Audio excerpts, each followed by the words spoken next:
The Council starts a war on humanity, she just smiles, at last. The Velthari ambassador had 6 eyes, and every single one of them was watching Commander Yara Collins as he read the declaration aloud. She did not move. She did not blink. She sat alone at the human delegation table in the center of the Grand Chamber of Concord Prime, and she listened to every word with the same quiet expression a person might wear while watching rain fall through a window. The chamber held 17 species. Each one had a seat arranged in a wide arc around the central floor. Each government had sent its most senior representative.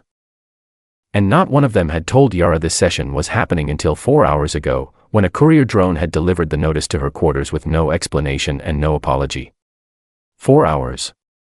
Just enough time to dress, travel to the chamber, and sit down. They had done it on purpose. She understood that immediately. This was not poor scheduling. This was a message. We do not consider you an equal. We consider you a problem. Ambassador Velthara of the Velthari Dominion stood at the speaker's podium, tall and silver-skinned, his voice low and formal as he read from the document displayed across every screen in the chamber. His species were ancient. They had been traveling the stars for 3,000 years before humans had discovered fire. He carried that age in the way he moved, slow and deliberate, as if time itself owed him patience. The document was called the Sanctum Resolution. It was 47 pages long. Yara had already read it. She had received a leaked copy 18 minutes before she left her quarters. That was also not an accident. Someone on the inside wanted her to walk in knowing exactly what was coming, and she was grateful to whoever that was. The resolution declared humanity a Class Omega threat to galactic stability. The reasoning was laid out in careful, polite language, the kind of language that powerful people used when they wanted to hurt you and still be able to say they had been civilized about it. Humanity's expansion index, the official measure of how quickly a species grew and colonized new worlds, had reached a rate that no other species in recorded history had matched. 14 star systems in 60 years. 14. The previous record belonged to the Keth Collective, and they had managed 9 systems in 200 years before slowing down. Humans had not slowed down. Humans had, if anything, accelerated. The resolution proposed a response to this threat. The 17 signatory governments would immediately form a joint military coalition. That coalition would establish a full blockade of the Sol system and all 14 human-controlled systems. No ships in. No ships out. No trade, no communication, no travel of any kind without council approval. Humanity would then have 90 days to meet a set of conditions. All warships would be handed over to council oversight. All colony worlds would be placed under joint governance. All weapons development programs would be suspended and subjected to inspection. If humanity refused, or if the 90-day deadline passed without compliance, the coalition fleet would begin military operations. 4,000 warships. 17 species. Every major power in the known galaxy, all pointed at a single planet and its 14 colonies. Velthara finished reading. He stepped back from the podium. The chamber was silent, and in that silence, every ambassador turned toward the human delegation table, waiting. Yara sat perfectly still for 3 full seconds. Then she smiled. It was not the smile of someone who was pretending to be calm. It was not a diplomatic smile, the kind that people practiced in mirrors before walking into difficult rooms. It was something much quieter and much deeper than that. It was the smile of someone who had been waiting a very long time for something to finally happen, and who had just watched it happen. She reached forward and pressed the button that activated her microphone. "I have heard the resolution," she said. Her voice was even and clear. "I will relay it to my government immediately." Velthara leaned slightly forward. "Do you have a response, Commander Collins?" She looked at him for a moment. Then she said 3 words. "At last. Finally." She released the microphone. She stood, gathered her small leather folder from the table, nodded once to the chamber, and walked out. Behind her, 17 species sat in stunned silence. No one had prepared for that. Every model, every simulation, every diplomatic analysis had predicted one of 4 responses: protest, pleading, negotiation, or threat. Not one of them had predicted 2 words and a smile. She walked down the corridor outside the chamber alone. Her footsteps were steady on the polished floor. Concord Prime was a beautiful station, all curved architecture and soft lighting, built to feel like a place of peace. She had always liked it here. She was going to miss it. She pressed her communicator once she reached the secure corridor near the docking bay. "Get me a channel to Admiral Leon Graves," she said. "Encrypted. Full cascade." The signal connected in 11 seconds. She heard the click of a secure line opening. "Commander Collins," said the Admiral's voice. "Come." "Waiting." "Tell the Admiral," she said. The board just flipped. A pause. Then, very quietly, "Understood. Safe travel." She closed the channel and kept walking. Outside the station's wide observation windows, the stars were perfectly still. She looked at them as she walked and thought about a conversation she had had with her grandmother when she was 9 years old. Her grandmother had been a historian. She had spent her life studying the way powerful systems collapsed, not through sudden violence, but through the slow accumulation of small decisions made by people who were too afraid to see what was coming. Fear, her grandmother had told her once, is the most dangerous thing in politics. Not anger. Not greed. Fear. Because fear makes people act before they think. And acting before you think is how you hand your enemy exactly what they need. Yara thought about that now. She thought about what the Council had just handed her. She stepped into the docking bay, boarded her ship, and set a course for the moon. She had a lot of work to do. Humanity had known this was coming for 11 years. And unlike the Council, humanity had used every single one of those years wisely. Admiral Leon Graves was not a man who wasted words. He was 61 years old, built like someone who had spent 4 decades doing things the hard way, and he had a habit of measuring people not by what they said but by how long they could stay quiet when everything was falling apart. Yara Collins had stayed quiet through 47 pages of a galactic death sentence and walked out of the room with a smile. He had decided long ago that she was the right person for this job, but that moment confirmed it completely. She arrived at Luna Base Omega 7 hours after leaving Concord Prime. The base was buried 3 kilometers under the lunar surface, accessible only through a tunnel system that wasn't on any official map and wasn't listed in any public record. It had been built 14 years ago, funded through 17 separate budget lines spread across 9 different government departments, none of which officially knew what the others were doing. Yara stepped off the transport into the main briefing room, and the first thing she noticed was that no one was panicking. Senior officers sat around the long central table. 2 of them were reviewing holographic charts. One was drinking coffee from a chipped mug that said, "World's Okayest Admiral," on the side, which Graves had received as a birthday gift from his daughter and had carried to every posting since. A younger officer near the far end of the room was laughing quietly at something her colleague had said. Yara set her folder on the table and looked at Graves. "You already know. We intercepted the vote count 6 hours ago," he said. "Sit down." She sat. The room settled into focus.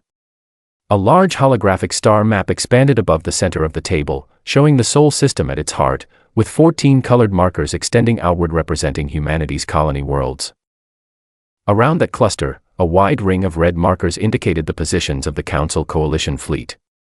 4,000 ships. The number sat in the air like a weight. "On paper," said Colonel Dana Holt, the head of strategic planning, "we have 300 combat-capable vessels. We have 14 colony systems. We have a population spread across 17 planetary bodies. And we are being asked to surrender all of it within 90 days. "On paper," Yara said. Holt smiled slightly. "On paper." She pressed a key on the table's control panel. The star map shifted. New information layered over the existing image, appearing piece by piece. Each of humanity's 14 colony systems suddenly showed additional markers, dense clusters of icons that had not been visible before. Project Longbow. 11 years of preparation, hidden inside routine colony infrastructure reports and classified under a designation so buried in bureaucratic language that the Council's intelligence services had never looked twice at it. Every single one of humanity's 14 colony systems had been quietly fortified. Not with warships, which were visible and trackable and would have triggered exactly the kind of alarm the Council was now sounding. With something far less obvious and far more dangerous. Asteroid mining operations in every system had been converted, over a period of years, into concealed weapons platforms. The mining equipment was real. The ore processing was real. The shipping manifests were accurate. But buried inside each installation, behind layers of rock and legitimate machinery, were long-range railgun arrays capable of targeting anything within 200,000 kilometers with perfect accuracy. The stealth drone networks were smaller.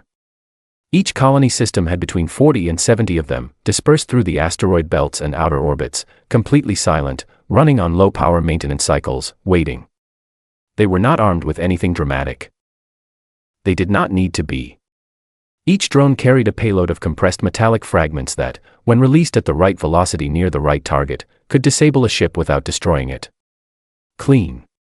Quiet. Untraceable. But the most important development was the fold drive. Yara had known about it for 3 years. She was one of 17 people outside the project team who did. The fold drive allowed a ship to compress the space between 2 points and cross that distance in seconds rather than hours or days. It was not perfect. The current generation required significant power and produced a recognizable energy signature that lasted about 4 minutes after use. But it meant that a ship equipped with a fold drive could appear anywhere in a given system almost instantly, which changed every assumption about how a blockade could be maintained. The Council's 4,000 ships were arranged in a perimeter pattern designed to cover every conventional approach to the Sol system. They had modeled human ship speeds, jump capacities, and route options carefully. They had built a very good cage. They had built it for a 2,360 understanding of human technology. It was now 2387. How many fold drive ships do we have? Yara asked, though she already knew the answer. 68, said Graves. Combat configured. Another 12 in transport class. And the Council knows about none of them. 0 confirmed intelligence on fold drives, said Holt. They know we've been doing advanced propulsion research. They have no idea what that means in practical terms. Yara studied the map. 4,000 ships. They felt less large now. Not small, not manageable in any comfortable sense, but contextual. They were enormous in the old context. In the new one, they were a force positioned to stop an enemy that did not exist in the way they had imagined it. There's something else, said Graves. He nodded to the analyst at the far end of the table, a young man named Owen Clark who had the particular quality of seeming completely unremarkable right up until the moment he wasn't. Clark leaned forward. 2 years ago, Commander Collins negotiated trade agreements with the Dravari Collective and the Mun Symbiosis. Most people read those agreements as standard economic arrangements. Rare earth exports, agricultural technology licensing, shipping access. They were, Yara said. Among other things. Among other things, Clark agreed. Specifically, among the other things was a mutual defense clause on page 31 of the Dravari Treaty and page 44 of the Mun Agreement. Both clauses state that if either signatory faces coordinated military action from a coalition of 3 or more governments, the other parties are entitled to treat that action as a shared threat and respond accordingly. The room was quiet for a moment. The Council, said Graves slowly, just formed a 17-species coalition. Against a signatory of both treaties, said Clark. They didn't know about the clauses, Yara said. The agreements were public record, but no one read 31 pages in. And the defense language was written deliberately to look like standard diplomatic boilerplate. Graves picked up his coffee mug. He looked at it. He set it down. They declared war thinking we were isolated, he said. They declared war thinking we had 300 ships and no allies and nowhere to run. Yes, said Yara. They didn't check. They were afraid, she said. And afraid people act before they think. She looked at the star map again. At the 4,000 red markers ringing her home system. At the 14 colony worlds, each one quietly armed and ready. At the 68 full drive ships that the Council had no idea existed. At the 2 treaty partners who were, at this moment, receiving formal notification that their ally had been targeted by a multi-government coalition. She thought about her grandmother. The Council didn't just hand us a justification, she said quietly. They handed us a coalition. Graves leaned back in his chair and looked at the ceiling for a moment. Then he reached into his jacket pocket and set a small metal object on the table. It was a chess piece. A king. It was lying on its side. Their move was bold, he said. Ours will be quiet. Yara looked at the fallen king. Then she nodded. Let's get to work. I did not fire a shot for 3 weeks. Neither did anyone else. People who study conflict from the outside always assume that a war starts the moment someone pulls a trigger. That is not how it works. A war starts the moment someone decides to win. Everything after that is just mathematics. The Council's blockade fleet settled into position around the Sol system with the kind of confident precision that came from having 4,000 ships and the assumption that the other side had nowhere to go. They established communication protocols, sent formal demands through official channels, and waited for humanity to begin complying. They had given us 90 days.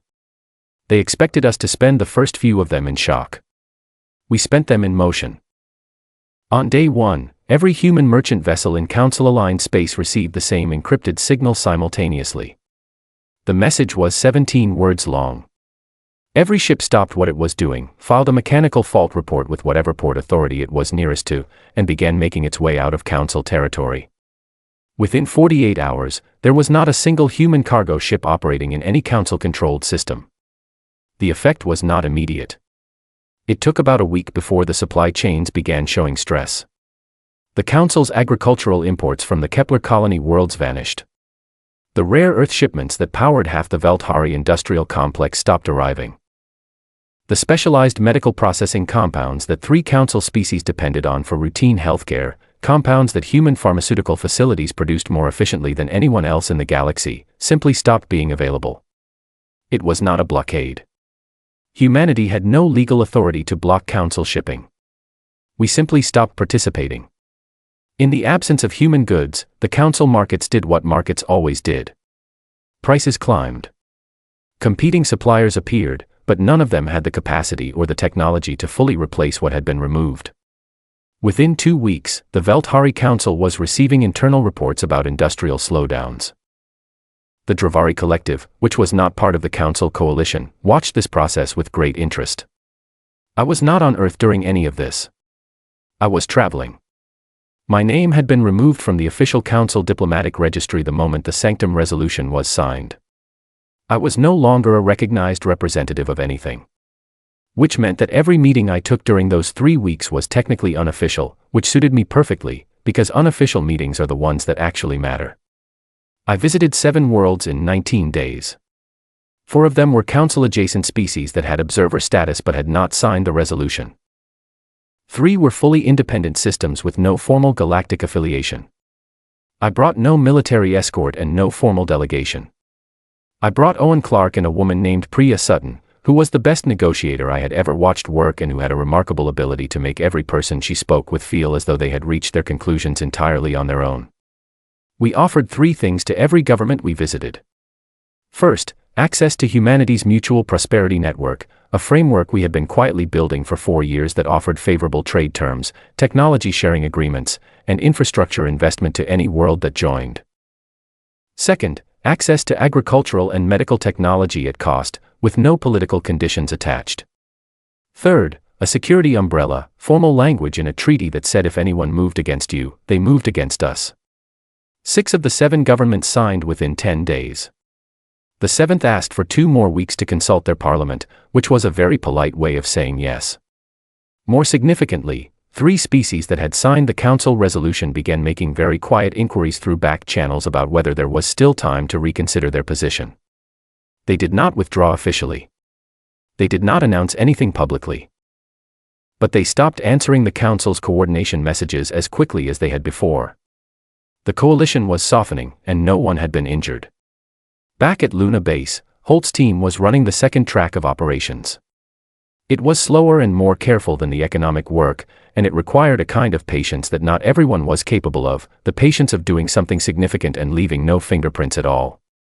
The Council's blockade depended on a network of sensor stations positioned at the edges of each system it was monitoring. These stations tracked ship movements, communication signals, energy signatures, and anything else that might indicate activity. They relayed that information to the Coalition Fleet Command in real time. Without them, the blockade commanders would be operating half-blind. Over the course of 3 weeks, 11 of those sensor stations went dark. There were no explosions. There was no wreckage. There were no distress signals, because whatever happened to each station happened before anyone on board had time to send one. The stations were simply there, and then they were not. Coalition maintenance teams arrived at the last known coordinates and found nothing. Not debris. Not energy residue. Nothing. The effect on the coalition fleet was exactly what Holt had predicted. Operational confusion. Increased anxiety. Disagreement at the command level about what was happening and who was responsible. 3 fleet commanders submitted formal complaints to the Council citing inadequate intelligence support. 2 others quietly rerouted their ships to remain closer to the remaining sensor stations, which was exactly what we needed them to do, because it created gaps in the blockade perimeter that our full-drive ships could use without being seen. On day 19, Ambassador Velthara sent me a formal demand through the Council's official diplomatic channel. He wanted me to explain the missing stations. I wrote back in 4 sentences. I told him that I had no information about missing stations. I told him that we had not done anything. I told him that he would know if we had. And I told him that I was available for a formal dialogue session whenever the Council was prepared to discuss a modification of the Sanctum Resolution. I did not hear back for 6 days. When I did, it was not from Velthara. It was from a junior Council communications officer informing me that a special session had been called and that my attendance was requested. I looked at the request for a while. Then I looked at a message that had arrived the same morning from Owen Clark. He had received it through a contact inside the Dravari Collective, a person he had cultivated over 3 years of patient, careful relationship building. The message was a forwarded Council intelligence document. Someone inside the Council had sent it outward deliberately. The title of the document was, Revised Threat Assessment, Humanity Has Already Won. The date stamp was from 3 weeks before the Sanctum Resolution was signed. I read it twice. Then I set it down.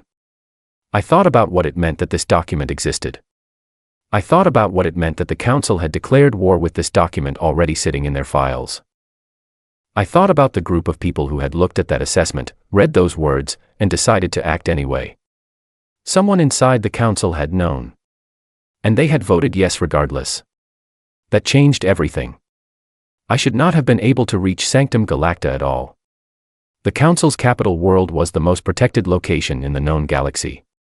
It sat at the center of a security grid that extended across 12 systems in every direction.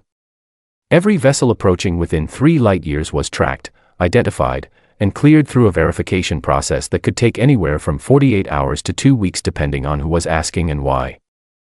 Unauthorized approach was treated as an act of hostility. Unauthorized arrival was treated as something the Council's legal code did not have language for, because no one had ever done it. I stepped off the full-drive transport in a private docking bay on the surface of Sanctum Galacta at 0600 local time. The facility I arrived in was registered as a geological survey depot. It was not guarded, because nobody guarded survey depots on the capital world. There was nothing to guard in a survey depot. Everyone knew that. I walked 3 kilometers through the lower city in the early morning quiet, passed through a service entrance into the Sanctum Administrative District, and took an elevator to the floor below the Grand Chamber. I surrendered the personal defense tool I had carried in the pocket of my coat to the security officer at the chamber entrance without being asked, because I had no intention of needing it and I wanted the people inside to know that. Then I walked through the main doors. The chamber was in full session. All 17 ambassadors were present, along with their staffs and a significant number of council functionaries arranged along the upper observation galleries. They were in the middle of a heated procedural debate about the status of 2 missing sensor stations, the same conversation they had been having in some form for 3 weeks now, going in circles because no one wanted to say out loud what everyone already suspected. I walked to the center of the floor and stood at the speaker's position without being called. The room went quiet so fast it felt physical. Velthara stared at me from behind the presiding bench. His 6 eyes moved from my face to the doors I had walked through, then back. He was calculating. He was trying to understand how this was possible. He was not finding a satisfying answer, because there was not one available to him, not with the information he had. "Commander Collins," he said, and his voice was completely flat. This session is closed to non-council parties. I know, I said. I came anyway. The silence deepened.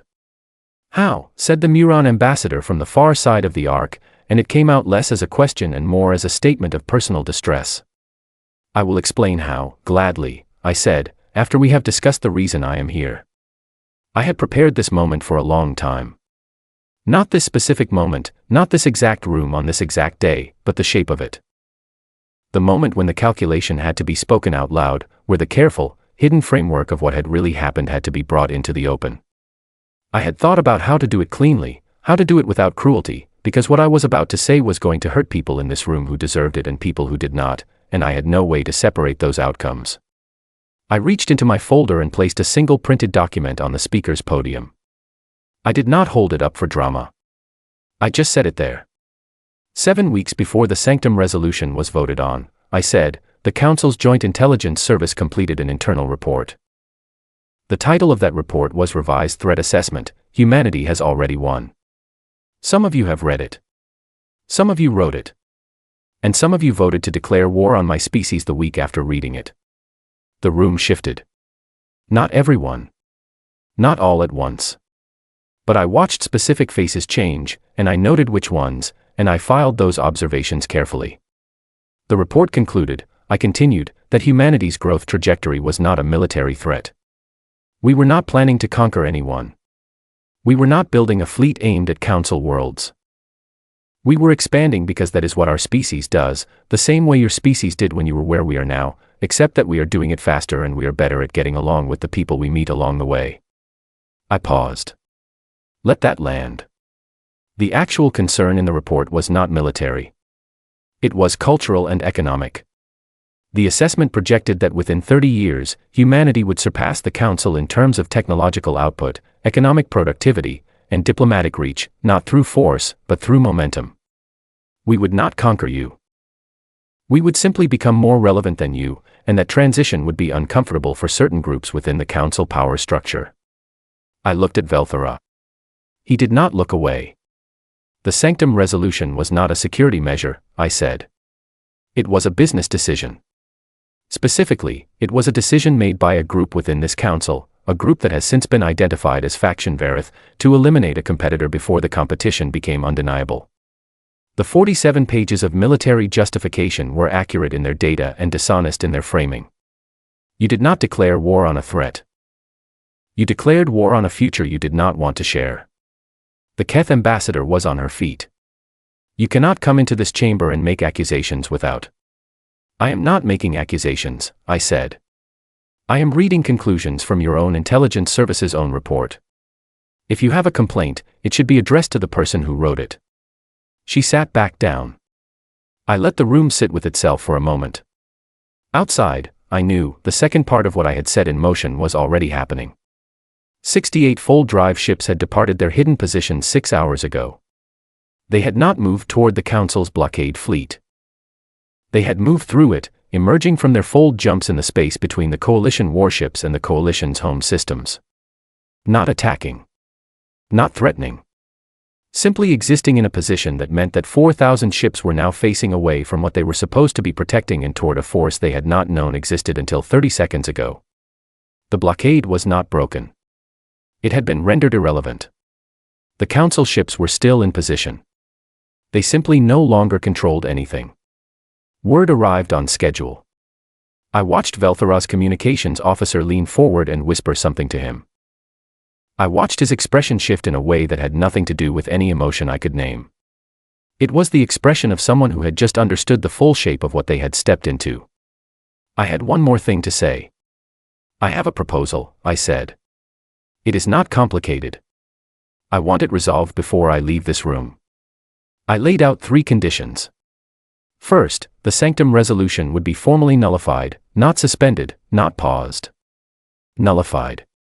Retroactively declared invalid on the grounds that it had been initiated by a faction with a concealed conflict of interest, using intelligence that had been selectively interpreted to justify a predetermined conclusion. Second, Faction Verith would be formally dissolved. No criminal proceedings, no public naming of individuals unless individual governments chose to pursue that through their own processes. Simply dissolved. Done. Third, humanity would be granted a permanent seat on the Council Security Council. 1 seat. Full voting rights. No conditions attached to our participation. In exchange, I said, our ships remain in their current positions and do not advance. The economic actions we have taken are suspended immediately. And I will not release the full text of the revised threat assessment to the galactic press, which I am currently in a position to do. Silence. I had not enjoyed saying that last part. It was a hard edge and I did not like holding it. But I had learned a long time ago that the only way to end a conflict without further harm was to make the cost of continuing it absolutely clear. You have 1 hour, I said. I will be in the corridor. I walked back to the doors. My hands were steady. My jaw was tight. Behind me, as the doors opened, I heard the chamber erupt into the loudest argument I had ever witnessed from 17 species in one room. I went to the corridor, sat down on a bench, and drank a cup of terrible vending machine coffee. I stared at the wall. I did not feel triumphant. I felt tired and sad and certain, the particular combination of feelings that came from doing something that had to be done and knowing it could never be undone. 43 minutes later, the doors opened. Velthara walked out alone. He looked at me for a long moment. His expression was something I had not seen from him before. Not hostility. Not calculation. Something quieter. He sat down on the bench beside me. We did not speak for almost a full minute. Then he said, "The vote was 12-5 in favor of your terms."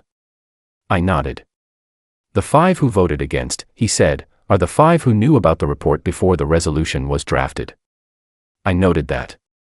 I did not say anything. "You walked into this chamber through an impossible door," he said, "and you did not gloat.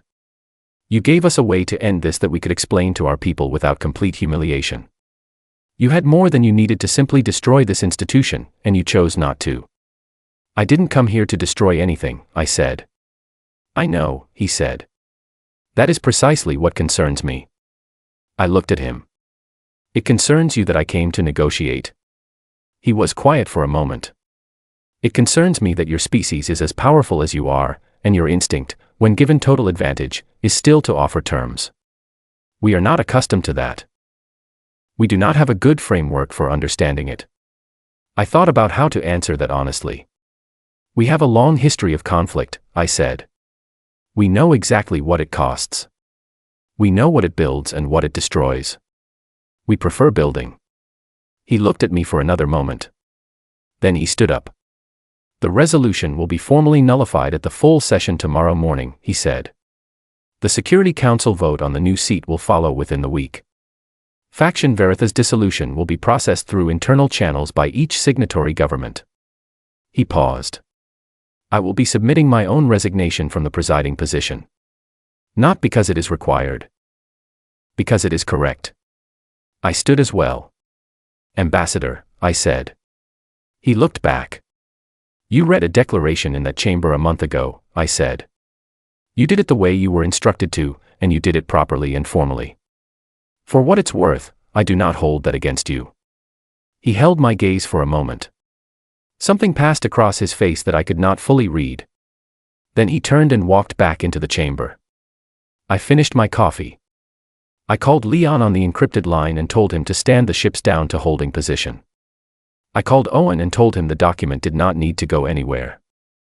I sat on the bench for a little while longer, in the quiet corridor of the most powerful building in the known galaxy, and I let myself breathe.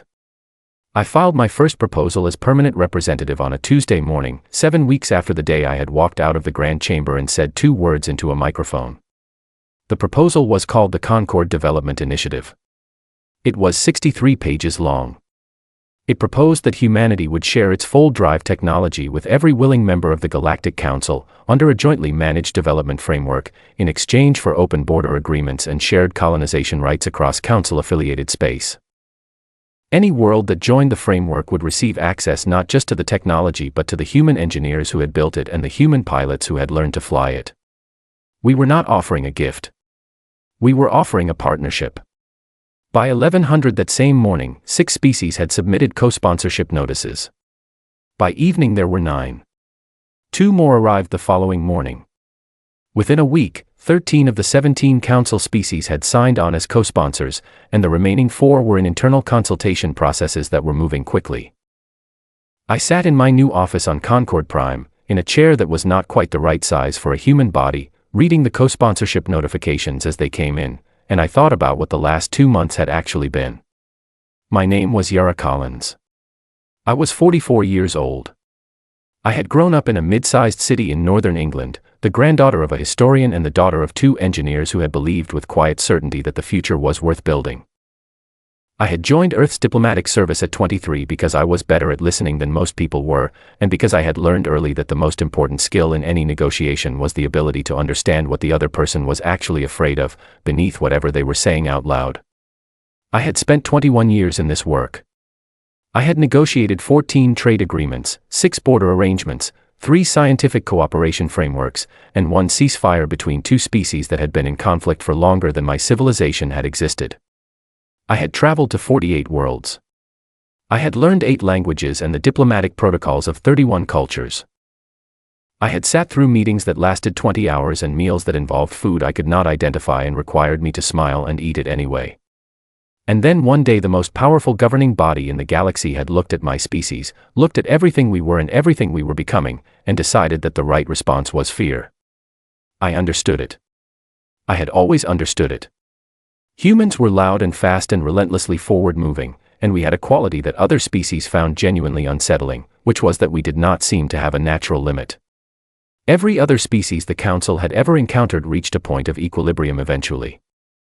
A pace of growth that leveled off. A point at which the energy required to keep expanding outweighed the benefits and a civilization settled into what it had already built. Humans kept going. Not because we were aggressive, but because we were curious, and curiosity was not a drive that satisfied itself. Every question we answered produced 3 more. Every system we reached made the next one visible. We were not colonizing space because we wanted to own it. We were colonizing space because we could not stop wondering what was out there. That quality frightened the Council. And I had spent 11 years trying to find a way to show them that it did not have to. Faction Vareth had made the calculation that fear was a better strategy than trust. They had looked at the report that said humanity was going to surpass them, and they had decided that the right response was to stop us, hard and fast, before we got any further. They had built a case from real data and false conclusions, wrapped it in the formal language of galactic security, and convinced 17 governments to sign it. And in doing so, they had done the one thing that I had been quietly, patiently, carefully hoping someone would eventually do. They had given humanity a reason. Not a reason to make war. We had never needed one of those, and we had no interest in one. They had given us a reason to formalize what we already were. To stop operating at the edges of the Council structure and demand a place at the center of it. To stop being the species that was too fast and too large and too uncomfortable to deal with, and start being the species that was fast and large and present enough that the Council had no choice but to deal with us on our terms. The seat on the Security Council was not a consolation prize. It was the goal. It had always been the goal. Not ownership, not dominance, but inclusion. A permanent voice in the decisions that shaped this part of the galaxy, decisions that affected humanity whether we participated in making them or not. My grandmother had told me once that the difference between a threat and an asset was not the thing itself but the relationship around it. The same river that flooded a village could power a city if someone built the right channels. Humanity was the river. Faction Vareth had tried to dam it. The Concord Development Initiative was the channel. Leon sent me a message that afternoon. It was characteristically brief. It said, 12 full-drive ships have been formally transferred to Council Joint Command for the development program as of this morning. Owen is on Dravari Prime meeting with the technical liaison team. Priya is already complaining about her office. Thought you should know. I wrote back, tell Priya to put in a request for a bigger desk. She's earned it. 3 weeks after the Concord Development Initiative passed its first full council vote, I received a visitor. He came without announcement, which I appreciated, because announced visits involved a great deal of ceremony that I did not have time for. He knocked on my office door at the end of a long day when I was reviewing the draft language for a joint exploration agreement with the Keth Collective. It was Velthara. He looked different without the formal robes of a presiding ambassador. He was still tall and silver-skinned and ancient-looking, but without the official garments he seemed somehow less like a position and more like a person. "I hope I am not interrupting," he said. "Come in," I said. "Sit down." He sat. He looked around the office for a moment, taking in the human details of it. The photographs on the desk. The small plant on the windowsill, a type of fern that I had brought from Earth and which refused to die regardless of how little attention I gave it. The mug of tea that had gone cold 2 hours ago because I had forgotten to drink it. "I wanted to speak with you before I left the station," he said. "I return to Velthari Dominion space tomorrow. How are things going there?" I asked, genuinely. "Complicated," he said. "The individuals associated with Faction Verith are no longer in their positions. The public understanding of why they left is partial at best. There will be inquiries. It will take time. It usually does." He looked at me for a moment. "I have been thinking about the question I asked you in the corridor. After the chamber vote. You asked why we offered terms instead of pressing the advantage." "Yes." He paused. "I have been thinking about it since then and I have not found a satisfying answer from the outside. I thought perhaps you could give me the honest one." I set down the document I had been reading. I looked at him. "The honest answer," I said, "is that we have been in your position. Not with the galaxy. With each other. Humans spent most of our history in conflict with other humans over resources and territory and ideology and fear. We made every mistake it is possible to make. We used every advantage we had against each other without restraint, and we burned through centuries of potential and millions of lives learning what it cost." He listened without speaking. "We learned," I said, "that winning completely tends to produce enemies with very long memories. And that a framework built on cooperation, even imperfect cooperation, even cooperation that takes decades to trust, tends to outlast any framework built on domination. We prefer the one that lasts."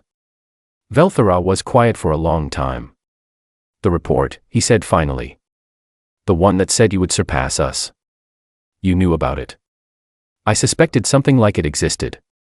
I did not know the specific document until Owen's contact forwarded it. "If you had known earlier," he said carefully, "what would you have done?" I thought about that honestly. "The same things I did," I said. "In roughly the same order. The fold drives were already built. The treaties were already signed. The supply networks were already in place. The only variable the document would have changed was my emotional state on the day of the resolution, and I try not to make decisions from my emotional state." He made a sound that I realized, after a moment, was something like a laugh. It was a quiet sound, and it came from somewhere genuine, and it was the first time I had heard anything like it from him. "You are a very unusual diplomat," he said. "So I have been told." He stood. He smoothed the front of his civilian coat. He looked at me one final time with his 6 eyes and I looked back at him and we stayed in that regard for a moment that felt larger than the specific day it was happening in. "For what it is worth," he said, "the 5 votes against your terms came from the 5 who should have stopped this before it started and did not. The 12 votes in favor came from people who had read the same report and made a different calculation." "What calculation?" I asked. "That your species is going to be here for a very long time," he said. "And that the only question worth deciding is what kind of relationship we build with you while we still have the option of choosing." He moved toward the door. Then he stopped. "There is one more thing," he said. "On the day you walked out of the chamber. After the resolution was read. You smiled. I remember. What were you thinking?" I considered giving him the diplomatic answer. I decided against it. "I was thinking," I said, "about my grandmother. She told me once that fear makes people act before they think. And that acting before you think is how you hand your enemy exactly what they need." I paused. "She also told me that the most important thing in any conflict was not to be the most powerful person in the room. It was to be the most patient one." He stood in the doorway for a moment. Then he said, "She sounds like someone worth knowing." "She was," I said. "She really was." He left. I listened to his footsteps fade down the corridor. I looked at the fern on my windowsill, which was somehow, impossibly, putting out a new leaf. Outside the wide windows of Concord Prime, the stars were out in full. 48 worlds I had walked on, out there somewhere in that dark. 14 colony systems, each one alive with people who had built something new in a place that had never been built in before. 68 ships flying a route that had not existed 5 years ago. And somewhere in that vast arrangement, the seeds of 30 years of work that no one would see the full shape of for a very long time. I picked up the co-sponsorship notification from the Mun Symbiosis and added it to the stack. I picked up my cold tea, reconsidered it, and set it back down. I pulled the next document toward me and got back to work. Tomorrow I would walk back into the chamber and do what humans had always done when someone gave them a room and a seat and said, "Here, this is yours, try not to make a mess of it." I would look at every problem on the table and start looking for the channel. The council started a war. We ended it with a treaty and a seat and a 63-page proposal that 13 species had co-signed by Thursday.